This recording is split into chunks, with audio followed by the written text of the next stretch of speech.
No cenário geopolítico atual, a postura dos Estados Unidos em relação à Rússia segue cada vez mais inflexível. Recentemente, o ex-presidente Donald Trump sinalizou que as sanções contra Moscou podem se tornar ainda mais duras do que as já aplicadas. Palavras são importantes, mas o que realmente importa são ações concretas. Em breve, traremos mais detalhes sobre o assunto. Enquanto isso, Trump manteve uma conversa com o presidente ucraniano Volodymyr Zelensky. Fontes ocidentais indicam que o diálogo foi produtivo, reforçando o compromisso americano em analisar de perto as ações russas na guerra. Paralelamente, surgem novas informações sobre a suspensão de envio de armamentos à Ucrânia. O responsável por essa decisão? Nenhum outro senão o secretário de Defesa dos Estados Unidos, Lloyd Austin, uma figura controversa, ex-apresentador de TV e indicado por Trump para um dos cargos mais estratégicos do mundo. A esperança é que essa situação já tenha deixado claro que é preciso alguém com conhecimento mínimo sobre forças armadas no comando, ou que, pelo menos, Mark Milley, chefe do Estado-Maior, acumule mais uma função. Enquanto isso, a Ucrânia não espera por diplomacia. As forças ucranianas continuam atacando alvos russos, incluindo fábricas e instalações militares. Na última madrugada, 2 aeródromos foram atingidos. A defesa aérea russa, diga-se, está cada vez menos eficaz. Os drones ucranianos circulam pelo espaço aéreo inimigo como se estivessem em território próprio, atingindo objetivos com precisão. Além disso, depósitos de petróleo também têm sido alvo de ataques. Espera-se que isso signifique o fim de qualquer acordo tácito que protegesse essas instalações. Do outro lado, a Rússia tenta abrir uma nova frente na região de Kharkiv, mas os resultados são modestos. Após 2 meses de ofensiva, os avanços são praticamente nulos, e o exército russo agora busca esticar as linhas de defesa ucranianas para encontrar brechas. Analistas do grupo Blackbeard, como Mick Ryan, avaliam que os esforços russos foram em vão. Muitas baixas, mas poucos quilômetros conquistados. Pior ainda, nos fronts mais críticos como o Sul e o Leste, não houve progresso significativo. Curiosamente, blogueiros militares russos revelam uma disparidade gritante no uso de drones entre as unidades. Enquanto algumas têm acesso ilimitado, outras não possuem nenhum. A distribuição segue critérios obscuros, baseados em conexões pessoais e privilégios, não em necessidades operacionais. Para apoiar nosso trabalho, você pode curtir, comentar e se inscrever no canal. Essas ações ajudam a impulsionar o conteúdo, especialmente as inscrições, que são um indicador crucial para os algoritmos. Se quiser ir além, também é possível contribuir financeiramente pelo Patreon ou adquirindo o EnviPen, uma ferramenta que permite contornar bloqueios na internet. Com ela, você acessa redes sociais como o Twitter em velocidade normal, visita sites restritos e recupera o controle sobre o que pode ver, ler ou ouvir. Governos não deveriam decidir por você, o VPN devolve essa liberdade. Agora, voltando ao tema central, a suspensão de armas para a Ucrânia. O autor do canal analisou a situação com base em um relatório do ABC News. O grande vilão dessa história é o secretário Austin, que interrompeu os envios mesmo com avaliações militares indicando que os estoques americanos não estavam em risco. A decisão gerou revolta no Departamento de Estado e no Congresso, que exigiram explicações do Pentágono.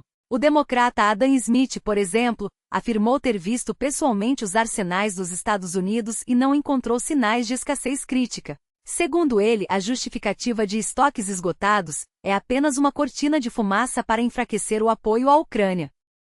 O Estado-Maior americano também confirmou que os envios não comprometem a prontidão militar dos Estados Unidos. Aliás, essa não foi a primeira vez que a ajuda foi suspensa.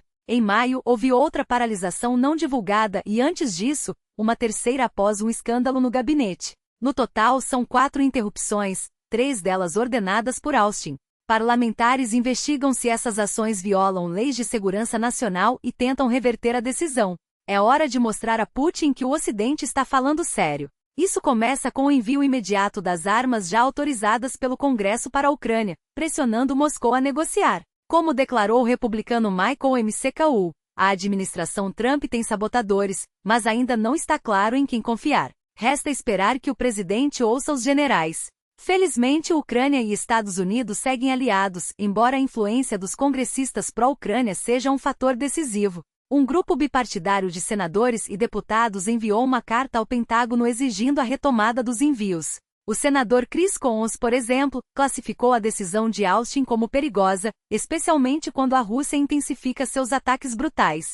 Se recuarmos agora, Putin continuará suas atrocidades e rejeitará negociações sérias. Precisamos apoiar a Ucrânia com determinação, afirmou. A carta também questiona a justificativa de redirecionar recursos para outras regiões, como o Indo-Pacífico. Os parlamentares lembram que a Rússia permanece a maior ameaça imediata à segurança dos Estados Unidos e seus aliados. Na semana passada, Putin lançou o maior ataque aéreo desde o início da guerra, o pior momento para reduzir o apoio à Ucrânia. Os legisladores pedem que Austin revogue a decisão e libere os 38 bilhões de dólares já aprovados para armas, além de outros 300 milhões de dólares destinados à segurança ucraniana. Eles também exigem um briefing fechado até 31 de julho, com respostas claras. Quais armas foram suspensas, para onde foram redirecionadas? Se há planos de desviar mais equipamentos em caso afirmativo, para quais regiões? Por fim, querem saber por quanto tempo a Ucrânia conseguirá manter o ritmo atual de combate sem o apoio americano. A pressão está aumentando. Resta saber se o Pentágono cederá, ou se a Ucrânia pagará o preço dessa indecisão. O consumo desses munições está acelerando, e a exaustão dos estoques americanos é uma questão de tempo. Senhor secretário, advertiram os congressistas em tom firme, a Ucrânia não está lutando por uma liberdade hipotética.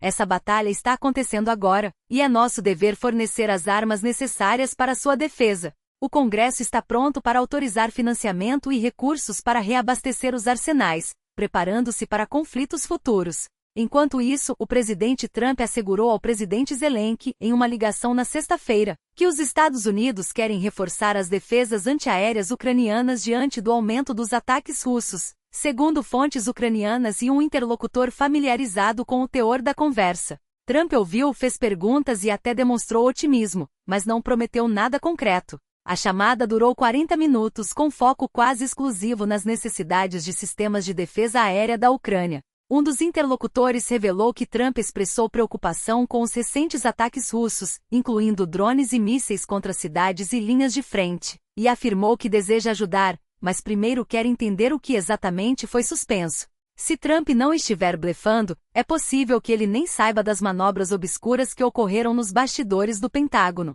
E se não esquecer do assunto, pode até agir. Zelensky, por sua vez, confirmou que as equipes dos dois países se reunirão em breve para discutir não apenas a defesa aérea, mas também outros suprimentos militares. A Casa Branca ainda não se pronunciou.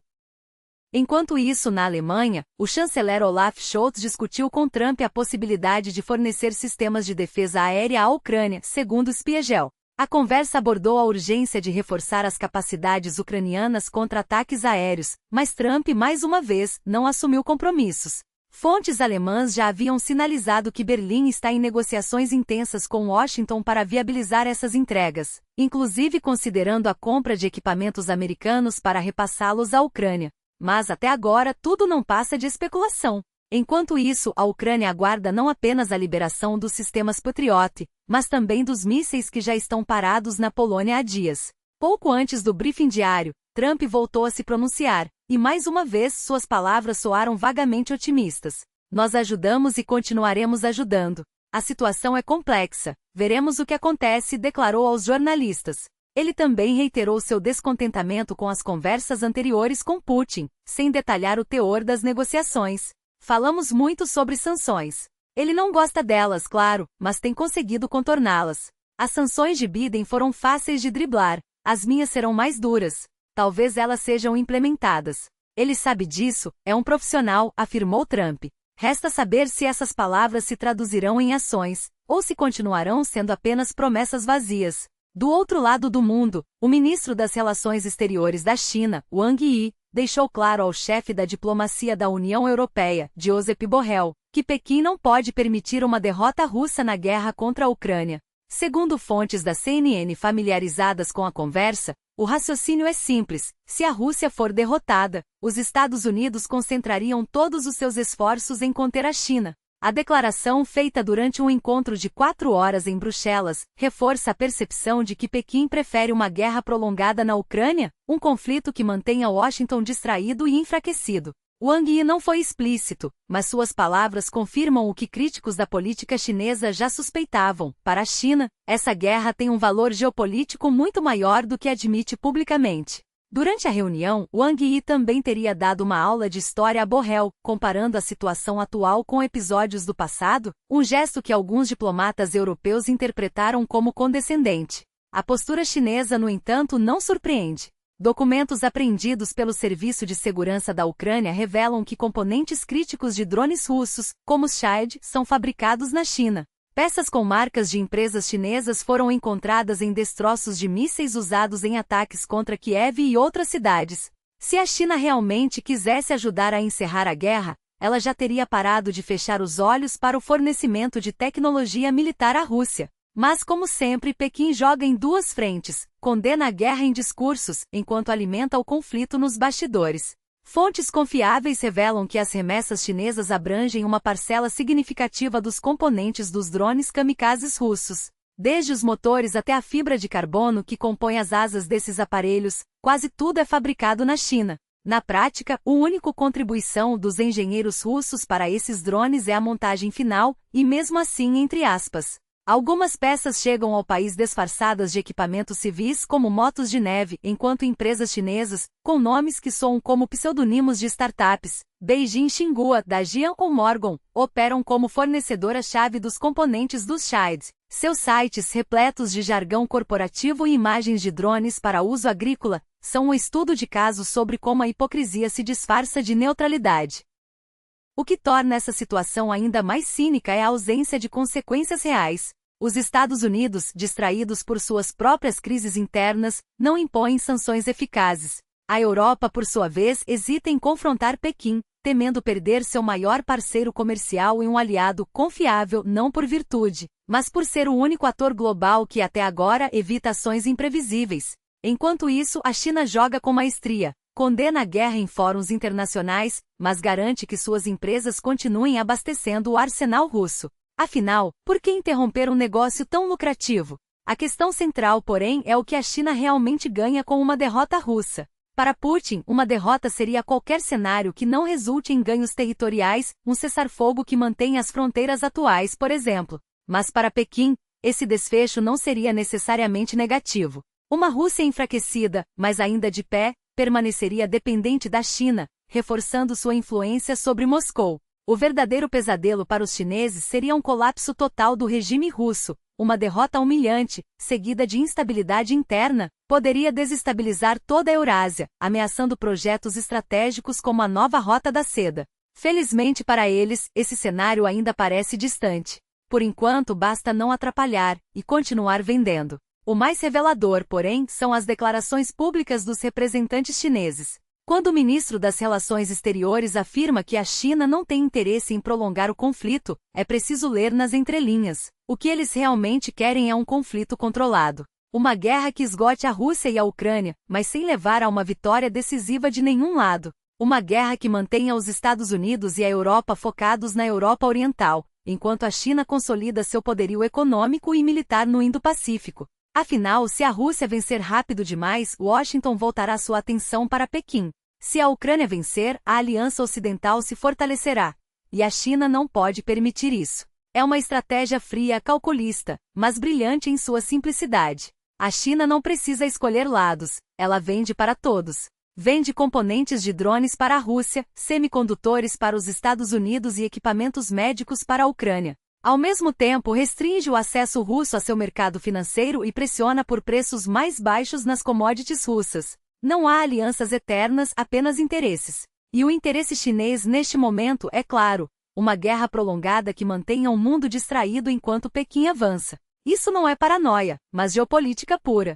A história está repleta de exemplos de potências que se beneficiaram do caos alheio, e a China não é exceção. O que nos leva à única pergunta que realmente importa: o que nós podemos fazer a respeito? A resposta é simples: apoiar aqueles que estão na linha de frente lutando contra a agressão. Enquanto governos debatem sanções e diplomatas trocam declarações vazias, são os soldados ucranianos que pagam o preço real. E é a eles que podemos e devemos ajudar. Por isso, continuamos nossa campanha de arrecadação para 3 brigadas ucranianas que operam no fronte de Kharkiv. Uma delas, da Kubanka, precisa urgentemente de equipamentos para resistir aos ataques russos. Estamos arrecadando fundos para drones de reconhecimento, kits médicos e suprimentos essenciais. Cada contribuição faz diferença, seja via transferência bancária, PayPal ou criptomoedas. Se você está na Rússia, não arrisque sua liberdade. Ajudar a Ucrânia é crime em seu país. Mas se você está em um lugar onde pode contribuir sem medo, faça-o. A liberdade não se defende sozinha. Enquanto isso, no cenário internacional, os líderes ocidentais ensaiam novos movimentos. O Palácio do Eliseu anunciou que, durante a cúpula da OTAN em Washington, Macron, Starmer e outros líderes discutirão a possibilidade de enviar tropas ocidentais à Ucrânia após um eventual cessar-fogo. Uma ideia que, à primeira vista, parece absurda. Afinal, se a guerra terminar, por que enviar tropas? Mas que revela uma verdade incômoda: o Ocidente ainda não sabe como encerrar esse conflito sem perder a face. Macron, em sua visita ao Reino Unido, buscará reforçar o apoio britânico, mas o que realmente está em jogo é a capacidade da Europa de agir sem depender dos Estados Unidos. Uma tarefa difícil, especialmente quando a própria China observa tudo de longe, sorrindo. A viagem de Macron e Starmer não se resume a um simples encontro diplomático, é um teste de fogo para a coesão europeia. Enquanto líderes como Scholz, Meloni e Zelensky se reúnem, seja presencialmente ou por videoconferência, o que está em jogo não é apenas o envio de tropas para uma missão de garantia pós-guerra, mas a própria capacidade da Europa de impor sua vontade sem se curvar às condições russas. Moscou já deixou claro: qualquer presença militar estrangeira em solo ucraniano será tratada como uma declaração de guerra. E convenhamos, a Rússia não é conhecida por recuar diante de ameaças vazias. O paradoxo é evidente. A Europa fala em pressão, mas não tem como aplicá-la sem o apoio dos Estados Unidos, e a administração Trump, até agora, não demonstrou interesse em bancar uma operação que não lhe trará dividendos imediatos. Macron, é claro, tenta se posicionar como o grande articulador, mas as barreiras permanecem inalteradas. Enquanto isso, a China observa de camarote, calculando cada movimento, pronta para colher os frutos de uma Europa dividida e de um Ocidente enfraquecido. Enquanto os líderes discutem estratégias em salas climatizadas, a guerra no fronte segue seu curso brutal. E nesse contexto, a Rússia não hesita em violar as normas mais básicas do direito internacional. As evidências são incontestáveis. A inteligência militar da Holanda e da Alemanha confirmou o uso de armas químicas por Moscou, não apenas o já conhecido gás lacrimogêneo, mas substâncias letais como cloropicrina capaz de matar em minutos. Mais de 9.000 ataques com agentes químicos já foram registrados pelas forças ucranianas, com 3 mortes confirmadas por exposição direta. E como sempre, o Kremlin nega tudo, enquanto suas próprias mídias estatais divulgam imagens de drones lançando munições químicas contra posições ucranianas. O mais irônico é que o uso de armas químicas, banido após a Primeira Guerra Mundial por sua crueldade e ineficácia tática, encontrou um novo propósito nas mãos de Putin. Não para vencer batalhas, mas para desgastar o inimigo de forma lenta e calculada. Granadas com gás cloro são lançadas em bunkers e trincheiras, forçando soldados ucranianos a sair de suas posições, apenas para serem alvejados por artilharia convencional. Uma tática covarde, mas eficaz, especialmente quando o mundo fecha os olhos. Afinal, quem se importa com tratados internacionais quando o agressor é quem dita as regras? E é justamente essa impunidade que torna ainda mais absurda a ideia de que apenas a Ucrânia deveria se abster de métodos semelhantes. Se a Rússia usa armas químicas sem consequências, por que Kiev não poderia responder na mesma moeda? Não se trata de endossar o uso de tais armas, mas de questionar a hipocrisia de um sistema que pune apenas as vítimas, enquanto os agressores agem impunes. A verdade é que as normas internacionais só servem para quem está disposto a cumpri-las, e Putin não é esse alguém. Enquanto isso, no campo de batalha, a Ucrânia vem demonstrando uma capacidade crescente de atingir alvos estratégicos em território russo. O ataque ao aeródromo de Borisovlez, confirmado pelo Estado-Maior ucraniano, destruiu aeronaves Su-34 e Su-24, essenciais para os bombardeios russos. Em Saratov, drones ucranianos atingiram uma fábrica que produzia antenas de proteção para drones russos, comprometendo sua capacidade de defesa eletrônica. E em Sergiy Posad, um instituto ligado à Rostec, responsável pelo desenvolvimento de componentes químicos para mísseis e drones, foi severamente danificado, com incêndios e a destruição de uma subestação elétrica que abastecia o local. O padrão é claro: a Ucrânia não está apenas respondendo aos ataques russos, mas desmantelando a infraestrutura que sustenta sua máquina de guerra. Cada fábrica destruída, cada depósito de munições incendiado, Cada centro de pesquisa sabotado é um golpe na capacidade da Rússia de sustentar sua ofensiva. E o mais impressionante é que isso vem sendo feito com recursos limitados, mas com uma precisão cirúrgica. Enquanto Moscou depende de uma produção massiva e pouco eficiente, Kiev aposta em inteligência, drones e ataques pontuais para minar o esforço de guerra russo. A tendência é preocupante para o Kremlin. Se antes a Rússia conseguia compensar suas perdas com uma produção industrial acelerada, agora as fábricas param, os estoques diminuem e os ataques ucranianos se tornam cada vez mais letais. A pergunta que fica é: até quando Putin conseguirá manter essa guerra sem enfrentar um colapso logístico? E mais importante, o que acontecerá quando a Rússia perceber que não pode mais sustentar seu próprio esforço de guerra? A resposta pode estar na capacidade da Ucrânia de manter essa pressão, e na disposição do Ocidente de continuar apoiando Kiev, mesmo quando as atenções do mundo se voltam para outros conflitos. Porque no fim das contas essa guerra não é apenas sobre território, é sobre quem dita as regras do jogo. E até agora a Ucrânia tem mostrado que sabe jogar e vencer. E instalações de defesa. Cada ataque bem-sucedido não é apenas um golpe no arsenal russo, mas uma mensagem clara. A Ucrânia não apenas resiste, ela avança, e escolhe seus alvos com precisão cirúrgica. Não há regras para Moscou, não há limites para suas atrocidades. Então por que Kiev deveria se prender a convenções que o inimigo ignora? O que vimos nos últimos dias não foi um acaso, mas uma estratégia. O ataque ao complexo óptico-mecânico em Rostov não foi apenas mais um ponto no mapa. Foi um golpe direto na espinha dorsal da indústria militar russa, responsável por sistemas eletrônicos de ponta para mísseis, artilharia e até componentes para o programa espacial do Kremlin. Cada drone que sobrevoa território inimigo, cada depósito de combustível incendiado, cada comando militar desmantelado é um lembrete. A guerra não se ganha apenas no fronte, mas nas fábricas, nos centros logísticos, nas linhas de suprimento que alimentam a máquina de guerra de Putin. E quando a Rússia acusa, quando seus generais balbuciam desculpas sobre drones derrubados, o que eles realmente dizem é: estamos perdendo o controle. Porque não se trata de quantos mísseis são interceptados, mas de quantos alvos críticos são destruídos. Não é sobre quantos soldados morrem na linha de frente, mas sobre quantos oficiais são eliminados em seus próprios quartéis-generais. Como o coronel Vasily Fedorovich Skirnesky, cuja carreira militar, de um simples oficial de comunicações a chefe de ligação de uma das principais unidades russas no Donbas, terminou em um instante, junto com outros 7 comandantes, graças a um único ataque ucraniano. E não será o último. A Ucrânia não está apenas lutando por seu território, está reescrevendo as regras da guerra moderna. Enquanto Moscou depende de números de soldados mal treinados, de equipamentos obsoletos, de uma economia estrangulada por sanções, Kiev aposta em inteligência, em precisão, em adaptabilidade. Cada erro russo é explorado, cada vulnerabilidade exposta. E quando o inimigo tenta se esconder atrás de civis ou de infraestrutura crítica, a resposta é simples: vocês começaram isso. Não há santuários para quem invade, bombardeia e ocupa. Mas a guerra também se ganha com disciplina. E é aqui que cada detalhe conta. A tragédia da 110ª Brigada não foi apenas uma perda de vidas, mas um alerta. A segurança da informação não é um luxo, é uma questão de sobrevivência. Um grupo de chat infiltrado, um telefone perdido, uma mensagem não apagada, e dezenas de soldados pagam o preço. Não há desculpas para negligência quando o inimigo está a um clique de distância, monitorando cada movimento.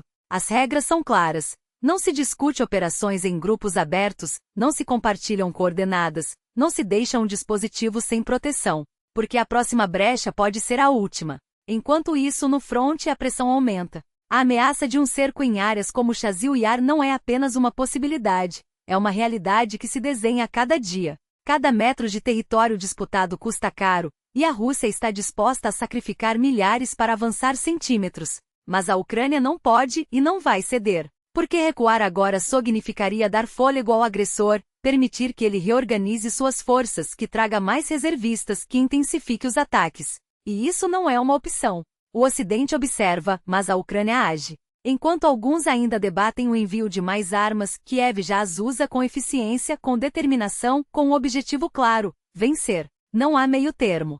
Não há espaço para hesitação. Cada dia de resistência é um dia a menos para Putin. Cada golpe no coração da máquina de guerra russa é um passo mais perto da vitória. E quando a história for escrita, não será sobre quem tinha mais tanques ou mais soldados. Será sobre quem teve a coragem de lutar, a inteligência de adaptar-se e a vontade inquebrável de não se render. A Ucrânia já provou que pode fazer isso. Agora, é só uma questão de tempo. Os cinturões florestais a oeste e ao sul de Sela não são apenas linhas no mapa, são barreiras vivas, onde cada árvore pode ser um escudo e cada clareira, um campo de batalha. Esses movimentos não são aleatórios. São peças de um xadrez sangrento, calculado para apoiar o avanço inimigo na margem oeste do rio Askol. E quando a pressão se intensifica, é sinal de que o próximo golpe virá. Seja em Balaklia, seja em Andriiva, para alargar a brecha e sufocar a resistência antes que o rio Oskil se torne uma muralha intransponível. Em Milov, o silêncio é enganoso. Não houve uma ofensiva em massa, mas houve perdas. Territórios cedidos, posições abandonadas às pressas, tentativas desesperadas de conter o avanço russo com recursos que mal existem. Porque a verdade é cruel, os reforços não chegam aqui. Eles são desviados para outros frontes, onde a batalha é mais decisiva. Enquanto isso, as unidades ucranianas nesta zona tática improvisam, cavam trincheiras com as próprias mãos e resistem com o que têm, enquanto o inimigo lento, mas implacável, acumula forças. Há esperança? Que essa lentidão seja sua fraqueza. Que cada dia de atraso russo seja um dia a mais para a Ucrânia reorganizar suas defesas, estabilizar outras frentes e finalmente contra-atacar.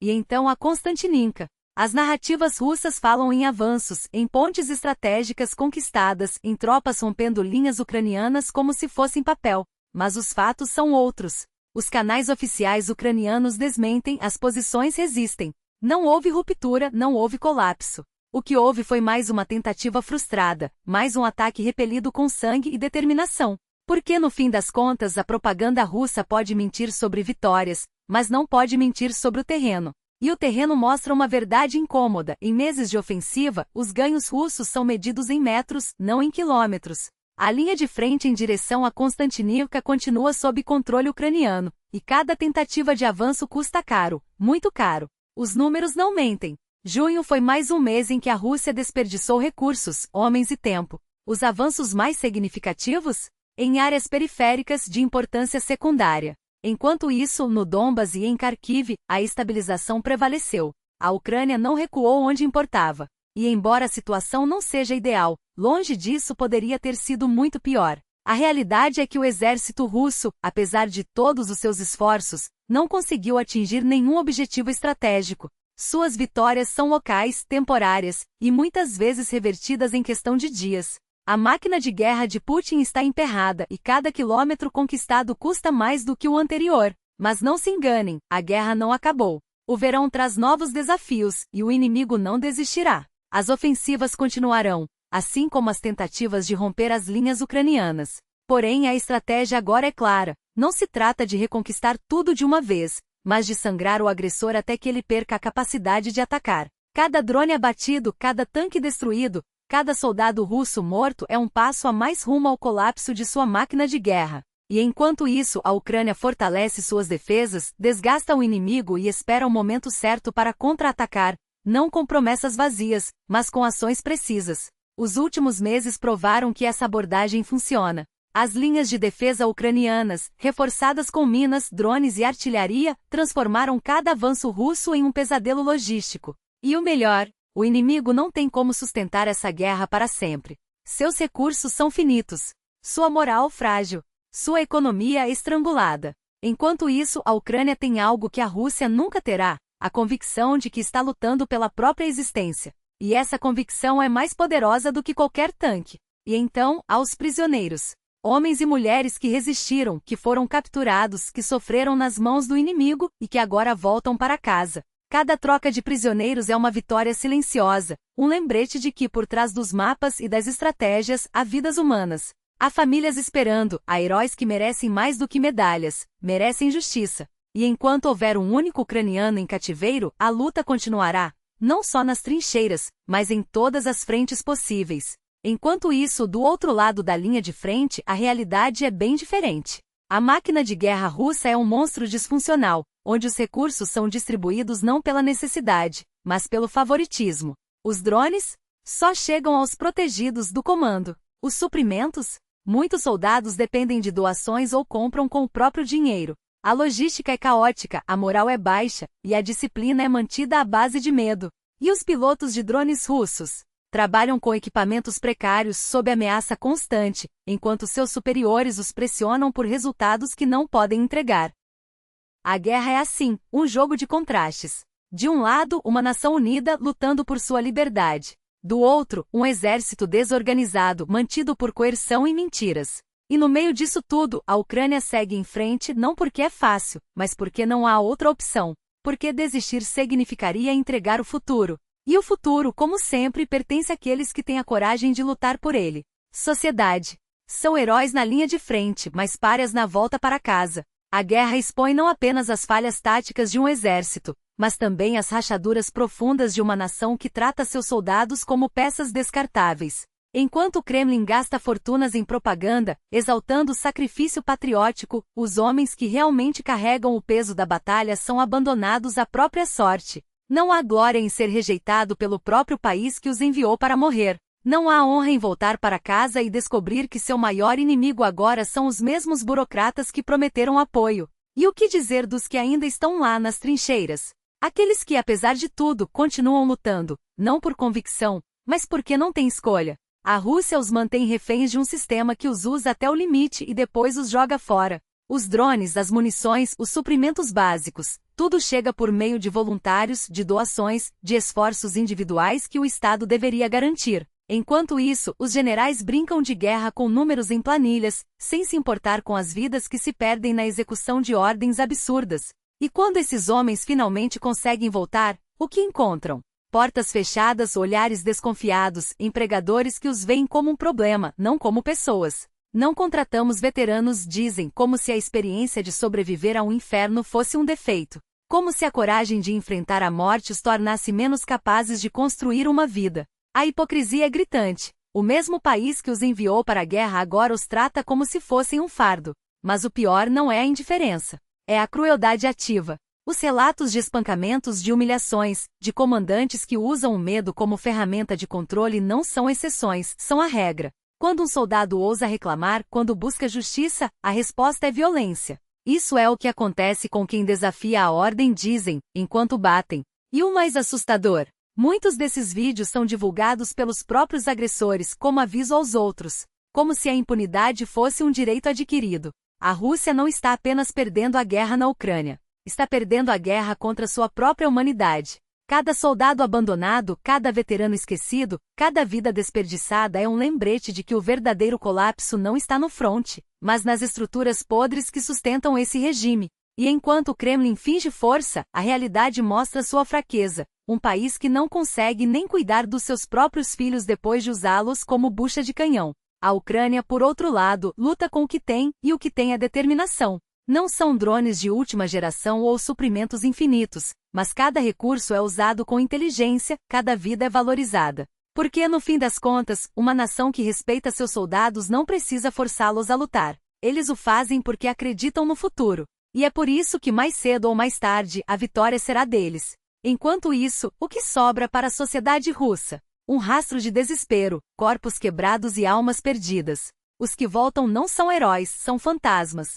Fantasmas que afogam a vergonha no álcool, que se perdem na violência ou que, pior ainda, são usados para espalhar ainda mais dor. Porque um sistema que trata seus soldados como descartáveis não se importa com o que eles se tornarão depois. E o que eles se tornam? Homens que, sem rumo, sem propósito, acabam repetindo o ciclo de opressão que os destruiu.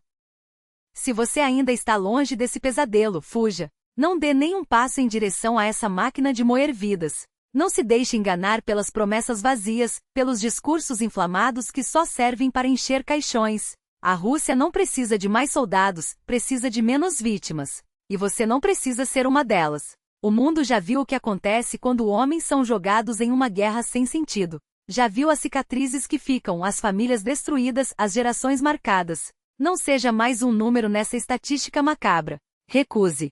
Resista. Sobreviva. Porque a verdadeira coragem não está em obedecer cegamente, mas em escolher viver, e deixar que outros escolham o mesmo. A liberdade começa quando você diz não. E esse não pode ser o primeiro passo para salvar não só a sua vida, mas a de muitos outros. Não espere o chamado. Não espere a ordem. Apenas vá. E leve consigo a certeza de que, do outro lado, há um futuro que vale a pena lutar, sem armas, sem mentiras, sem medo.